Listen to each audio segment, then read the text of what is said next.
This is a giant game demo that they're doing in real time.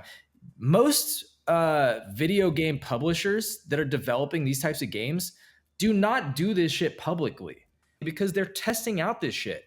And usually there's a ton of bugs in it and like issues.